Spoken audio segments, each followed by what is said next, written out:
The Daily Dribble.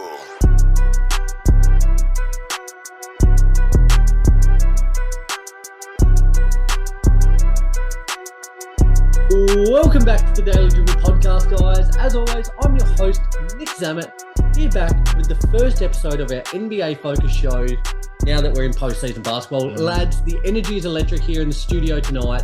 Joining me is Mr. Lee Hancock. Hello, guys. Hello. And Mr. Roe Hancock. How are we going? And I tell you what, Nick, you've come in with a lot of energy, and I wonder why. Mate, if you're watching this one live on YouTube at the moment, you will see me repping the Lakers jumper. I'm a very, very happy man. I'll get into that a little bit more shortly soon, but I bet you will. You know, when the chips are down, mate, the real heroes rise, and the Lakers certainly did that. So very excited tonight, mate. It's everything to play for now, guys. This is, as we've said the last couple of weeks, we've been building that anticipation.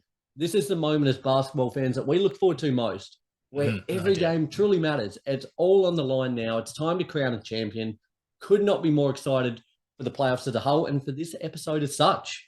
So let's get into it, guys. Before we do, though, a big shout out to both Stadium Scene and The Cover, two tremendous networks doing tremendous things for not only us, but a whole host of other content creators around Australia, New Zealand, the US, and Canada. Very, very thankful for all their continued hard work and support of our work that we do here. It certainly does mean a lot to us. Let's get into some quick odds and ends. Now, the team that my Lakers overcame in the play-in tournament, the Minnesota Timberwolves, have had quite the week. That they have. Now, it started in their last regular season game of the season against the Pelicans. Jaden McDaniels, he sat out of that game in the play-in due to fracturing his hand. Half-time in that matchup against the Pelicans, decided to punch a wall. What a silly, silly boy. Now, I tell you what, like I to myself think, you know, and I've come pretty close to punching a wall before. Yeah, you're an angry operator, aren't you, Nick? I just, 0 to 100. There's no medium with me. But every time I go to hit one, like I pull out, like I check it. Yeah. What anger levels must you be at? They ended up winning this game as well, but to full on just break your hand. Did you break it? Yeah. Jeez. Like, have you ever punched a wall? If I did, it wasn't very hard. Not enough to break my hand. Yeah, there you go. And row yourself. You just prefer to smack faces, don't you? Yeah, I think so. No wall punching for me. But, like, doesn't that just go to show, like, just a complete lack of awareness of the situation? The timing is just criminal. Horrendous timing. And, like it's easy to judge from afar, but, like, it just goes to show, like, how immature someone can be at this time of the year when there's so much on the line to do something like that, put yourself ahead of everybody else. And he's an important player, so you can't afford him going down. And that coincided as well with the Rudy Gobert and slow-mo Kyle Anderson, their little beef as well. I tell you what, his jump shot is almost a work of art, old Kyle Anderson. Watching that thing go up, it's in 0.5 speed, isn't it? If I was watching it, like I could stand outside on the front lawn and watch the grass grow up the same rate. Yeah, it's really something to behold. But him and Rudy Gobert got into a physical little stoush as well. Quite a couple of, a bit of verbal confrontation as well. They're kind of critiquing each other's deficiencies in regards to Gobert not defending anyone and Kyle Anderson not rebounding apparently. But due to that, Rudy Gobert actually has served a one-game suspension, missed that matchup against the Lakers in the play-in. But again, at this time of year, regardless of if they had won the game against the Lakers and made the playoffs already, that level of team chemistry, it doesn't exactly inspire confidence, does it? No, exactly right. And to be perfectly honest with you, I think it's almost cementing what I already thought about them. And that is that they are a team full of individuals and not a team playing together to win. And it's probably a reason why I dislike them so much, because I feel like it's evident when you watch them. They're very much about themselves. Big egos on that team, as we've seen in these few stoushes. And I just don't see them. If they win in this next play-in match, I don't see them progressing past that first round. No chance whatsoever. Lee, you're the Muay Thai master here. You're the one who's, into physical combat sports and things that are kind of doing boxing. Yeah. So with your knowledge of the game, in a matchup between Kyle Anderson and Rudy Gobert, who you got? Gotta go K. Anderson. Rudy Gobert is renowned to be a soft guy. Yeah. I think he's bringing that to the even fight. despite, the physical stature advantage going to Gobert. You're backing in slow-mo. You don't think his hand, like we've seen his jump shot, you don't think his punches would be coming too slow? No, it'd be coming quick. Easy to evade? Easy, I think. In terms of this, though, I wanted to get, like, it's one thing for fans not to like Rudy Gobert. It's one thing for Timberwolves. It's another thing for Timberwolves fans not to like Gobert. It's another thing for your own teammates to not like you, and it seems like this is the case. I don't know if you saw or heard the one of the Timberwolves employees put his phone in his pocket and recorded what Kyle Anderson was saying, and he said, "You guys are kissing his ass way too much." Yeah, 100%. In saying that, though, if you're Rudy, I do like that Rudy Gobert stood up for himself. In this case, I don't like Rudy Gobert. Yeah, I think Slow-Mo would win in a 1v1 if we're putting them in the ring.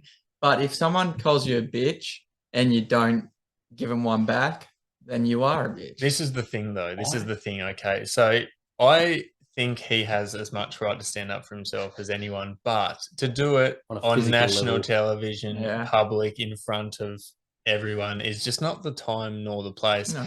And I agree with you. You have, at some point, you do have to stand up, but geez, pick a better time, lads. Like, go back to the change room and have a conversation, not in front of everyone on the bench. I'm just thinking about what you said then, Lee. If you were called a bitch by a teammate, you'd arc up. I should be pushing up daisies with some of the things I say to my teammates. So, can we have a taste? Oh, just.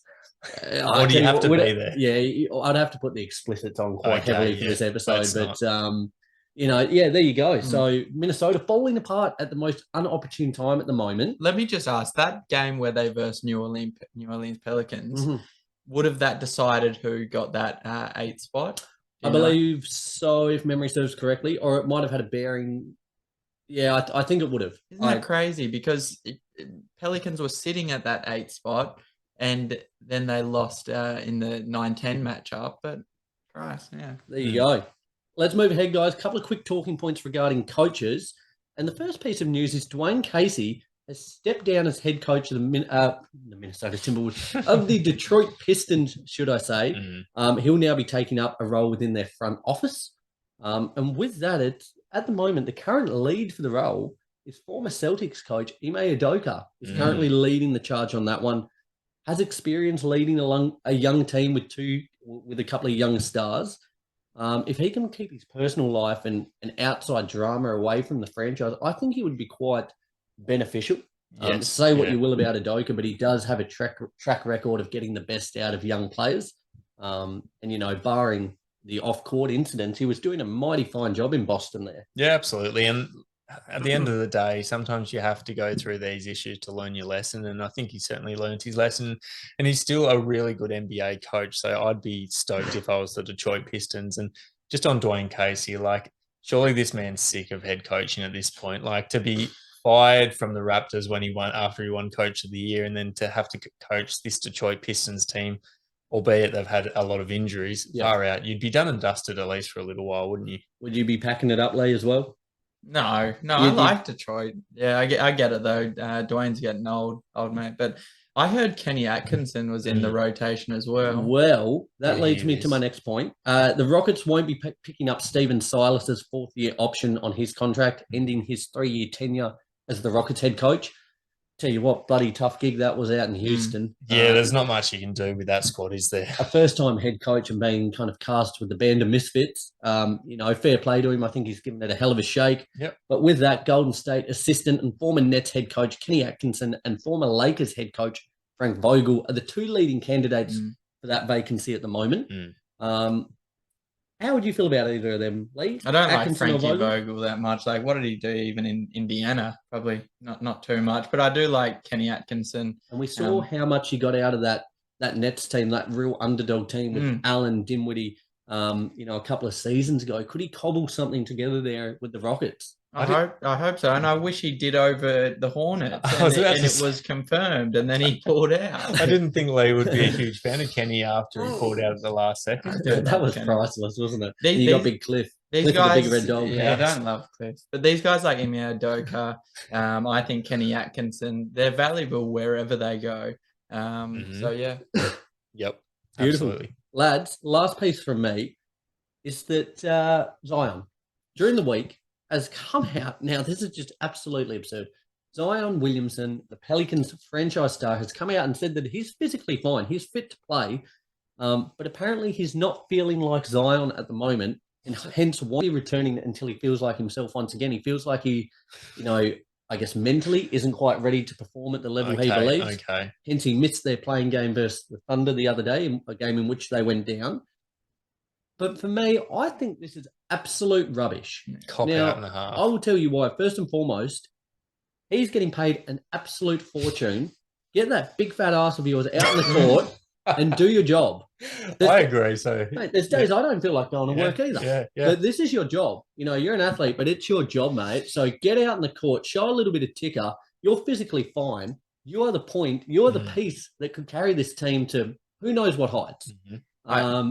It's you've got to hate it if you're the Pelicans front office. I'd be ropeable. But not only that, I want to start off with how I don't think Zion is good with the press. He's not a good talker, I don't believe. I think it was a little to be desired. I think it was a couple of days before this press conference came out. The front office and then the medical staff of the Pelicans were saying he is nowhere near ready physically to get on the court. Yep. He gets out and says, "I'm physically fine, but I'm just I not feel like I'm myself." going to hesitate." And the front office is just like, "What are you doing?"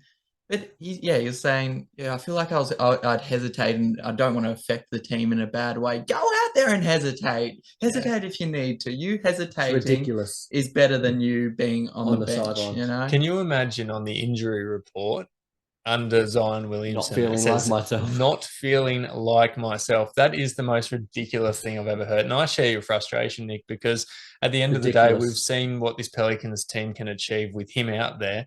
And okay, it's one thing if he's struggling from mental health issues. Absolutely. It's another thing if he's just mentally, I don't feel like myself. I'm not going to go out there and try. Bollocks. So I'm not buying that at all. And I truly hope their matchup tomorrow, which we'll touch on shortly, against the Timberwolves. I think we all kind of hate the Timberwolves, but I hope they absolutely pound the Pelicans just for this point that Zion's not playing. I hope they pound them just to show, like, if he was playing, we had them. No, Pelicans are out. Oh, they are too. They're versus OKC. Pelicans my apologies. This is why it was even more vital, because it was a go home or go on game. I've just dropped the ball there. And he didn't play the game. I hope in a parallel universe where the Pelicans did win that they get absolutely smashed in the next game. Yeah, there you go. Where's your mind? I saved it. You thought they advanced. Yeah, no, sorry. I was thinking they had the double chance as well for reasons unbeknownst to me. But there you go, guys. Very disappointing. A disappointing end to the Pelicans season. A team in which, at points throughout the season, we said were one of the title favourites when everything was clicking. They're all out there. A very disappointing culmination to their run. Before we move on, I just want to give some credit to also Giddy standing up. Just hold on, buddy. I thought you said that was the last one. From odds and ends. Oh, okay. What do you got? Just let's move ahead. Okay, I'll trust you. Okay, just real quickly, we're going to rattle off just the playing results and how it all went down over the last couple of days. Not going to speak about it too in-depthly because the main course for this particular episode, we want to talk about a couple of our first round eye catchers. So we'll get into that momentarily. Get the entrees out of the way. But we will. We're all here. Big three-course feast tonight. Yep. So the playing results started the other day. Miami going down at home 105-116 versus Atlanta. Did it reasonably comfortably, the Hawks, with Trae Young ending with 25 points, 8 rebounds, 7 assists. In saying that, Kyle Lowry He turned back the clock, didn't he? Absolutely incredible, and was a huge part as to why they had a little bit of life in them. 33 points, 4 rebounds, 5 assists on 6 of 9 shooting from 3. Very disappointing night there from the Heat. Tyler Herro was below par, but was probably outside Lowry their best player. Jimmy was garbage. Bam was garbage. Strus was garbage. Vincent was garbage. It was just a horrible, horrible performance that they'll have to remedy tomorrow against the Bulls. They gave Gabe Vincent the start, and Kyle Lowry said, "No, I'm showing why I should be out." He was cash money. He took that personally, didn't he? BBL. BBL. Kyle. Followed up there on the same day, the Lakers overcoming the Timberwolves 108-102 in overtime. This one, the Lakers had to really they dug themselves quite a hole. They were trailing by as many as 15 in the third quarter. I was watching this one. I thought Dennis Schroeder, LeBron drove in with a couple of seconds to go, kicked it out. Schroeder in the corner, knocked down the three, up by 3 with 1.8 seconds to go, and I was like, hallelujah. What just incredible scenes. It was a real just dog shit last quarter. Scoring was points were at a premium. Before they've found Mike Conley in the corner, AD's rushed out with just the most ludicrous fouled him on a 3. Conley stepped up with ice in the veins, 0.1 seconds to go, has knocked down all 3 free throws. We've gone to overtime before the Lakers steadied and sealed their victory. But just wanted to shout out the Lakers. At the start of the season, they started their season 2-10. And it pretty much looked curtains. They had at that point in time a 0.3% chance of making the playoffs. And, now they're arguably one of the favorites in the West at this point in time. They're, I think, very slight underdogs to the Grizzlies in their upcoming series. Which is incredible given the standings standing second versus seventh, and they're only slight favourites. 0.3% chance, whereas on the opposite side, I think the Mavericks were pretty much 99% chance to make the playoffs, and then didn't even make the play-in. So 0.3, but it still reminds you would have been like Jim Carrey. So you're seeing there's a chance. 100% was. I think you would have been. I was. You're an optimistic guy. Get 1 or 2 wins on the board, and as we've said the last couple of weeks, it really did coincide with those trades, which I won't linger on or touch on once again. But a phenomenal performance there. Well done. In the the fight to stay alive games, we had the Raptors going down 105-109 versus the Bulls. A 39-point masterclass from Zach LaVine turned around an 11-point halftime deficit in this one. Despite winning the offensive rebound count 16-8, the Raptors were pretty ordinary from the field, 43.5%. Just wasn't good enough on the night. The Bulls, again, showing a lot of fight in that one to keep their seasons alive. And then in the Western Conference, the Pelicans went down 118 to the plucky OKC Thunder 123. A 39-24 third quarter was the catalyst for turning this game around in the Thunder's favour. 31 points, 9 rebounds, 10 assists from Josh Giddey was the key in their victory. Whereas on the opposite side, bricks from CJ McCollum and Trae Murphy going combined 11 of 31 from the field didn't do them any favours whatsoever. The real difference, just when you were touching on that Bulls-Toronto game, I could not believe this. The Toronto Raptors free throw percentage for that game was 50%. 18 of 36 from the line to go down by 4. In the end, that's the difference. That is the difference. It really is. It is 100% the difference. And I would, if I was Billy Donovan, every training in preseason, Coach Carter style, every player has to make 50 or 100 made free throws before you leave the gym. Yep. You're not going home. You got a family? Tough luck. Just with a soundbite, they're just putting up free throws in the gym, just with a soundbite of DeMar DeRozan's daughter. Oh, that was good. I like that. Quality. That was so good, and particularly given it was in Toronto as well. And I'm sure the Toronto natives wouldn't have been enjoying that, but she didn't care, and I think DeMar found it quite amusing as well. Well, 4 huge games thus far in the play-in tournament. We've got 2 to come tomorrow to decide the 8th seed for each respective conference. Lads, I want your predictions. We've got Miami versus Chicago in the Eastern Conference. Who are you taking? Well, I've been absolutely awful with my predictions so far, but I think I still have to back the Miami Heat. They had some really underperforming players the other day, and I don't think they'll let that happen again, not in a do or die game. So Miami Heat for mine. Lee. You know what? I would go Miami Heat, but I'm going to just turn the tables a bit and just back Bulls again. I'm with you too. I backed them against Raptors just because of their overall quality talent, and I think that'll carry through to the following game. Give me the Bulls. I think so as well, and I have more faith in their out-and-out scorers, DeRozan and LaVine, than Hero and probably Butler. I think they're more likely to kind of flop in these games, the Miami duo there. They really need to get Bam going, but I likewise think the Bulls will get it done. Mm-hmm. In the Western Conference, we have the Minnesota Timberwolves playing host to the OKC Thunder. Ro, which way are you going? Just purely due to the absolute disdain I have for the Minnesota Timberwolves. No logic coming into this at all. I hope OKC wipe the floor with them because I actually really love OKC, and that's So fun. mainly headlined by Josh Giddey, a bit of Oz flavour. But I hope they take care of them. I likewise tend to agree with you. I'm going OKC in big part due to the fact that just my disdain for the Wolves. I expect Anthony Edwards will have a considerably better game. He had one of the worst shooting games, if not the worst shooting game of his career against the Lakers. It's a hard watch. Horrible time to do it. But I'm backing in the Thunder as well. Lee. It's taking all my might not to say the Thunder. I want to say the Thunder. Okay. I think Josh Giddey looked so composed and calm. It was great. SGA had a slow start, but he came back around, played great. But the downfall, I think, comes to the power forward center position where I think the Wolves will just smash them. They had both Jalen Williams playing at power forward and center, and it's not going to be enough in my opinion. Like I said, I want to say OKC, but I'll go the Wolves. There you go, guys. That'll all take place tomorrow. We'll be sure to keep you up to date with all the results and fallout from that. So be sure to continue to stay up to date with all of our socials, Facebook, Instagram, YouTube, Twitter, TikTok, for all the latest news from around the league. Talk about Giddey then. What, you going to say something about Giddey? No, well, I was just going to tell you his incredible line there. And before we move on, because we've still got a lot to get through tonight, do you think Josh Giddey will go down as the greatest ever Australian NBA player? Ever? Looking like at infinity? Luke Longley, by the time his career is done, will he be top of the charts? Paddy Mills.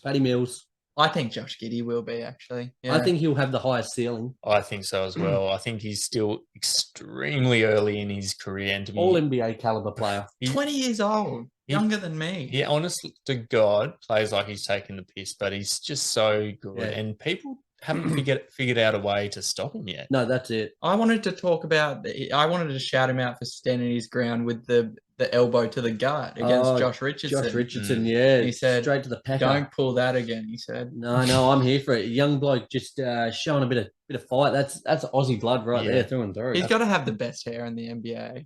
It's different, isn't it? I love it. I like it. So I like majestic. It. It's a point of difference, but it's I wonder how much product he uses to keep it kind of like it flows a little bit, but to have it kind of almost puffed out the way he does. Do you reckon it's more of a mousse or more of a gel?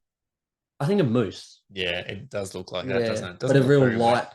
I reckon he goes light with it. Yeah. So it still flows a bit, but just to hold it in place. It's crazy how it just stays there. Yeah. Incredible stuff. Impressive. Guys, let's push ahead. Daily Dribble. So, as I said, the main point of this episode was to discuss first round eye catches. Now, we would love to hear from you guys what is going to catch your eye in the first round. It can be anything from players, from matchup, rivalries, anything and everything is on the table here today. So we've each got 3 that we're going to rip through, and we'll see what's going to take your fancy in the first round. Lee, what have you got for us first up, mate? I'll go the Clippers versus Suns matchup. Oh, God damn it. I mean, we'll talk about it. There you go. Clippers and Suns matchup for me as well. And despite Paul George being out, I still think it'll be a great series. I'm also just looking forward to seeing KD play. I think he's KD versus Russ. KD versus Russ, yeah, there's that as well. But it sounds weird to say I think KD will be a breakout player in the playoffs, but I think he will. What? I think he will be a breakout player, and I think he'll turn it on. I think he'll ignite all these guys around him. I'm so excited to see Kawhi on KD. He's going to have to be absolutely massive, huge, offensively and defensively, if they're to have any chance. Even at his best, I'm still not sure it's enough. No, I think so. I think there's too many offensive options there. If KD's getting his, Booker's going to be free. They're going to double team one or the other, and then there's Chris Paul, Ayton, Okogie, who I had as a couple of weeks ago my hidden gem in that. Isn't it crazy to think round one of these absolute powerhouse teams, pardon me, was probably 2 of the title favourites of the going into the season. One of them is going to be out, dismissed in the first round. On one side, you look at the huge moves Phoenix made, acquiring Kevin Durant, everything of the kind. Then on the Clippers side, you look at what a disappointing run the last couple of years would have been since they acquired Kawhi and Paul George, getting Russ, and then to bow out in the first round. A lot riding on it. There's a lot. Yeah, look, I reckon the Clippers would be feeling that hard done by at the minute. Wouldn't they? Because sometimes when you come into this matchup, where they've finished, both of these teams, you think you might have a chance against the other team. But what they didn't account for is the fact that the Suns have acquired Kevin Durant so late in the season. If they were coming up against the Phoenix Suns minus Kevin Durant, I reckon they'd be feeling fairly confident. Like I think they put themselves in the picture. But I think Kevin Durant, this inclusion is just going to be a bit too much for the Los Angeles Clippers to contain. Yep, I agree. There's our first one to Lee. 2 for 1 meal deal. Before we go on, do we think Norman Powell can step up, not to the point of replacing Paul George, but Storm and Norman be at that higher level with PG out? He can be better, but I don't think he can. He's probably still, even at high watermark, going to be a couple of tiers below what PG can do. Again, on both the offensive and defensive end, I just don't think it'll be enough. No, and that's probably not his role, is it? His role isn't to be one of the leading guys. It's to be one of the guys coming off the bench and providing that spark, that 18 to 20 per game. What is worrying, though, again, he has been shooting a lot better since he went to the Clippers. But with PG out, it means more shots for Westbrook, which is live by the sword, die by the sword. We saw when he was with OKC, he was able to put up 50-point games on the regular and do it reasonably efficiently. But in later years, his efficiency has just plummeted.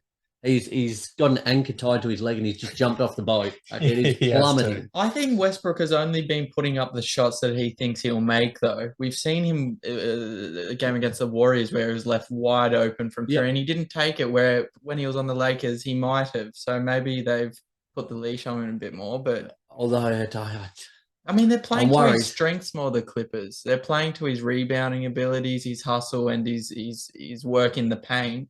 There's a lot of other guys I'd rather having shots than him. I feel like you can't tell him he's going to do it. Yes, he's his own man, isn't he? Ro, what have you got for your first one, mate? I'm sort of on the same vein, but one thing that I'm looking forward to seeing is KD going to be that vital missing piece that the Phoenix Suns have needed for a long while now? Like, they've almost gotten over the hump in previous years where they've made the finals, and it still hasn't been enough with the current squad.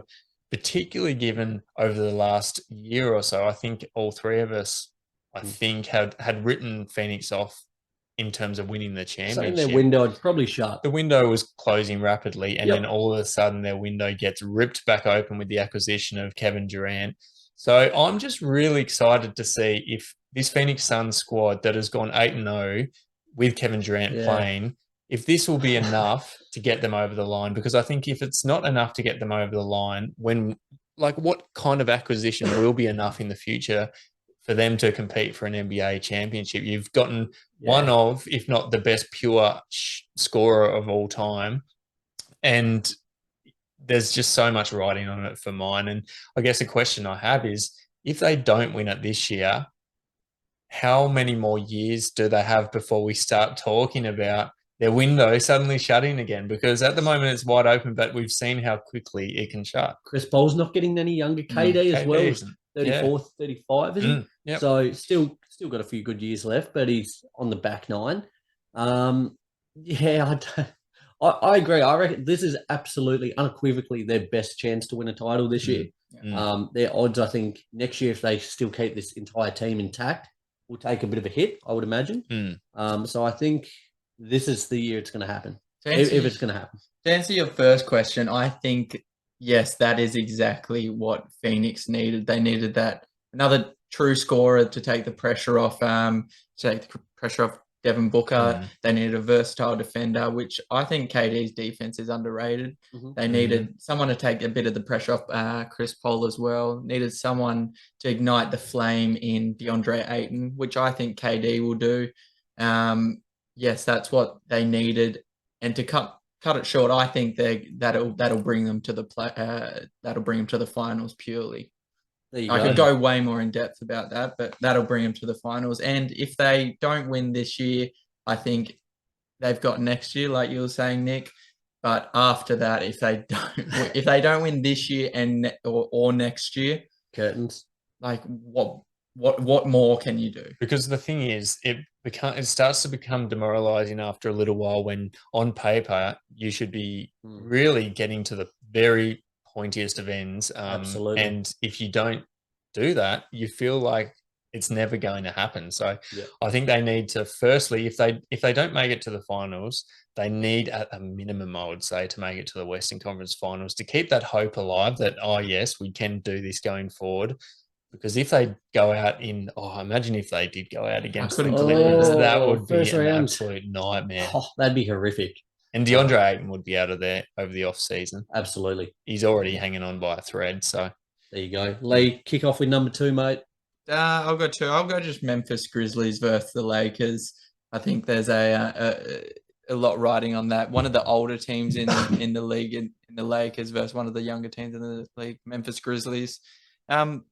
I am in particular looking forward to the LeBron Dylan Brooks matchup, which is what I think the matchup Piss on him, will be. King. Piss on him.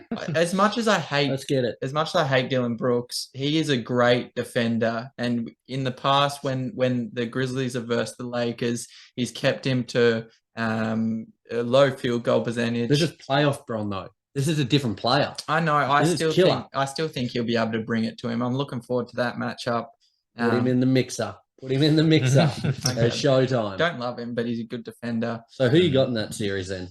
This is out of all this series, probably the hardest to predict for me. Okay. Earlier in the day, I said the Lakers, and now I'm leaning more towards the Grizzlies. I don't know. Nonetheless, I think it's going to go to 7. Okay, there you go. I tend to think with that, I think with Steven Adams out, Brandon Clark out, size-wise, they've still got Jaren Jackson Jr., Xavier Tillman. I'd feel a lot more confident had they had those other 2 players healthy. That's almost the difference, in my opinion. I'm going to put the Lakers up, and you're putting the Lakers up now, and I say that's the difference. Can I just find that little switch on your back to flip? If Jaren Jackson is guarding AD this whole playoff series, Jaren Jackson's a great defender. He's probably going to win defensive player of the year. I reckon. In saying that, he plays very physical, and with physical play comes foul trouble. And if he gets into early foul trouble, Xavier Tillman's been pretty good for that center role with Steven Adams out, but that's not going to be enough to take down. Or do they start with both JJJ and Tillman, or do they play smaller ball, have Triple J at the center, do you reckon? They'll probably do a few different things throughout the course of the series schematically. But I can't wait for it. I reckon it's going to be a wicked series. And to be honest, as a Lakers fan, probably them or the Kings I would have been most pleased to get. We're in the right side of the bracket as well. Avoiding Denver, Phoenix. Wouldn't have ended well. Quite happy with how that's all played out, to be fair. What did we make of LeBron? Did we see the other day LeBron's scouting report on the Memphis Grizzlies? Basically went through every player, what their strengths are, what their weaknesses are. He is on another level. My man's not here to muck around. Like, he knows what's up. He's locked in. He wants that title. It almost sounded scripted. It was like, he even went to Xavier Tillman. You know? Yeah, he even went to bloody Lukey Kennard. Do you think that almost mind games? The Grizzlies players would be no doubt hearing this and thinking, oh, shit, do I have to change things up? Do I have to try something new and throw them out of their rhythm, maybe? I wouldn't put it past him. Like, he's playing chess where he's playing a different game. Yeah. Although they would have to know how, in terms of basketball IQ and knowing everything inside out, he would know all their plays inside and out as well, let alone the players themselves. So that's not really a surprise, but it's still, it just amazes me every time I see that. He's the best.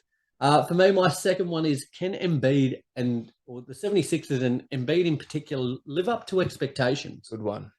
No team over the last couple of seasons has probably under-delivered more than the 76ers. Arguably, maybe the Clippers.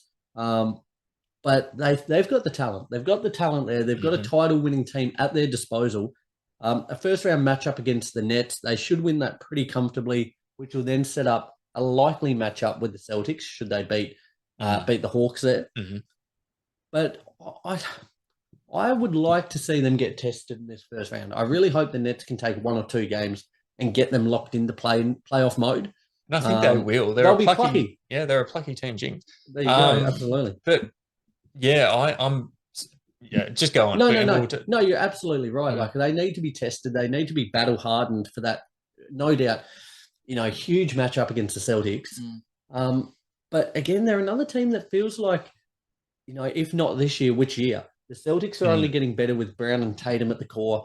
There's a lot of younger teams up and coming where it feels like Philly is starting to stagnate a little bit. So I think this could probably be their best opportunity. I think so. And we think of like even James Harden rumors back to Houston. This lineup, this current iteration might not be lasting for too much longer. Yeah. So at what point do they stop being renowned as a team who does admittedly do really well in the regular season and start translating that to success in the playoffs? Because I think we've spoken about it plenty in the past, but you don't want to become a team who has really good regular seasons and it's all for Utah nothing. Jazz. Utah Jazz special. So there's a lot riding on these playoffs for them.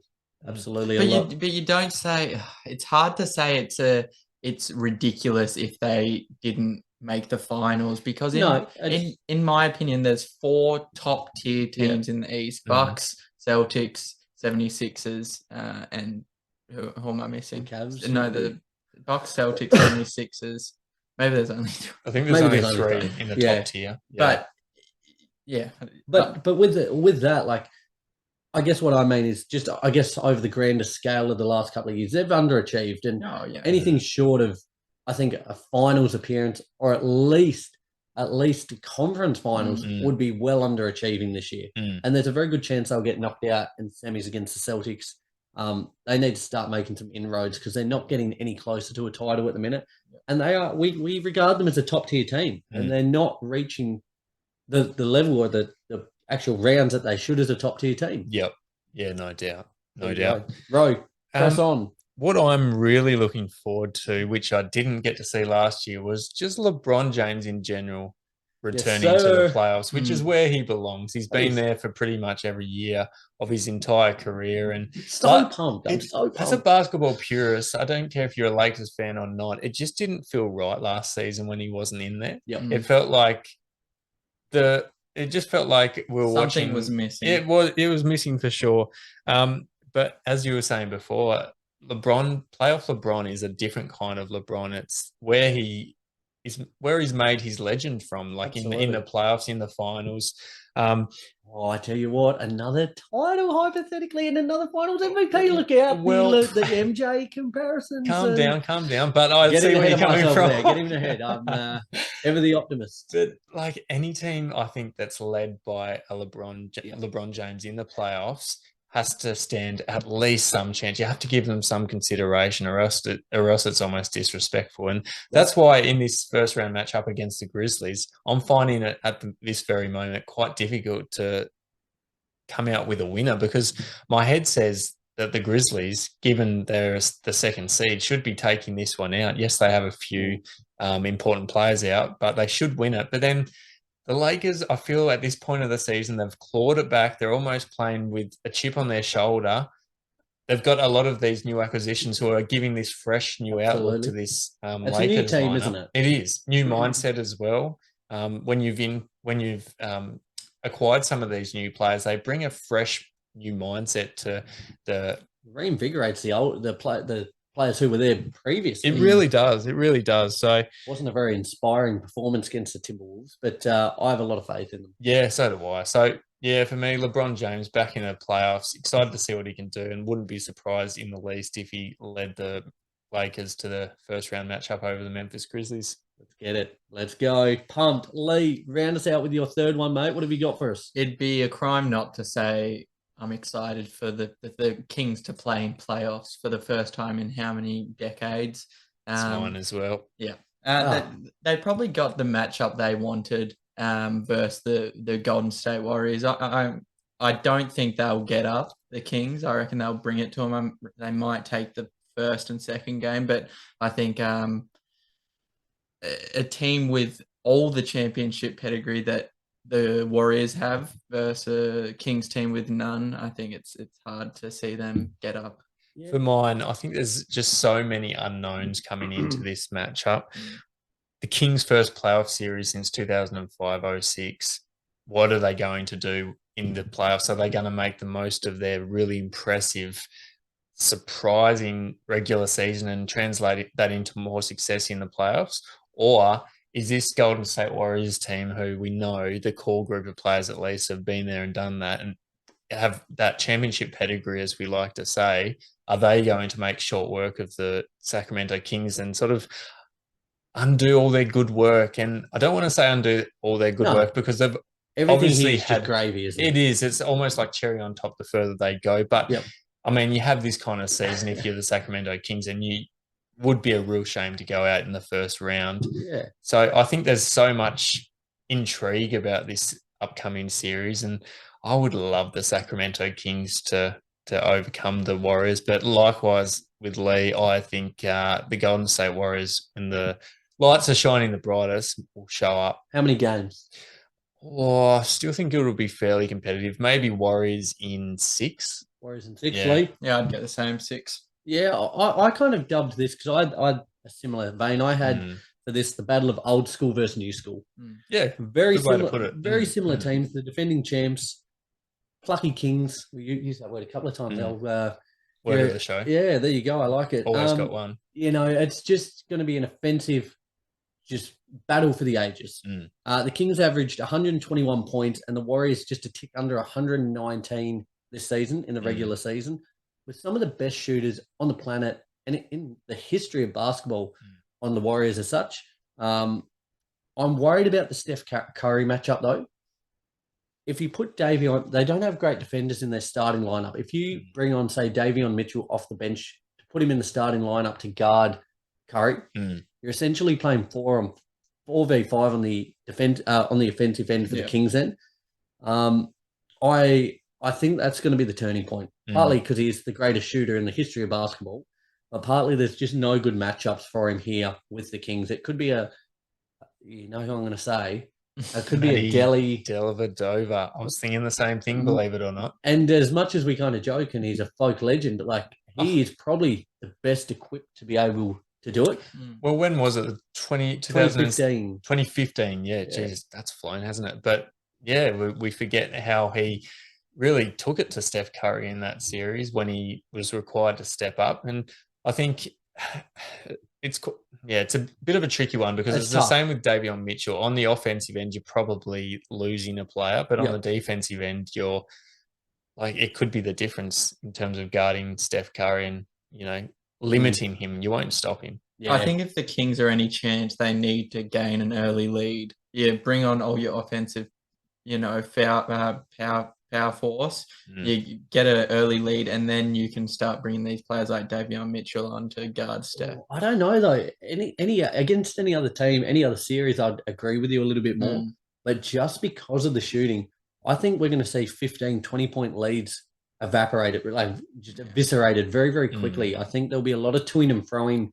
Teams will go on runs, but I think they'll bounce back pretty quickly. So I don't think any lead will really be safe in this one. I'm going to go, I think the Warriors certainly take one of the first 2 games on the road. I'm going Warriors in 6 as well. But it's going to be a wicked, super, super fun series. Big scores inbound, I reckon. There's not going to be a lot of defense, and especially for the Kings, that works to their advantage. They've turned every game into a track meet. And just quickly, should have mentioned it in odds and ends. Shout out to Mike Brown, crowned Coach of the Year. Yep. Incredible regular season for the Kings. You know, this franchise has gone from 0 to hero very, very quickly. Certainly riding the underdog, even though they're the 3rd seed versus the 6th seed, riding the underdog tag in this series. Would love to see them go through. It'd be phenomenal. Likewise. Great stuff. Lads, there you have it. There is our things we're going to have a bit of an eye on in the first round, starting on, what day is it? Tomorrow's Saturday, isn't it? So it's the first round starts on Sunday. Guys, incredible. But at like 3 a.m. games, some of them. Yeah, there's some early risers there. I think the Celtics are at 5, and a lot to look forward to there, guys. So we truly appreciate you listening to the show, tuning in. We hope you enjoyed everything from the plains thus far. It'll all wrap up tomorrow, and we will officially have our entire playoff bracket set. The following day, the playoffs start, and it's all systems go from there. There's nothing like NBA playoff eve. It's like, you know, Christmas Eve, you just can't get to sleep. You're laying in bed, you're tossing and turning and waiting for the big man to squeeze his fat red ass through the chimney. It's the exact same thing here tonight. Yep. We are jacked up, ready to go. This is awesome for us. So, guys, we hope you've enjoyed everything thus far. There's plenty more to come. As I said before, be sure to stay up to date with all of our socials to get the latest news and scores as soon as they break. And from myself, Lee and Rowe, we can't wait to speak to you all again next week. Till then, guys, take care. We'll talk to you soon.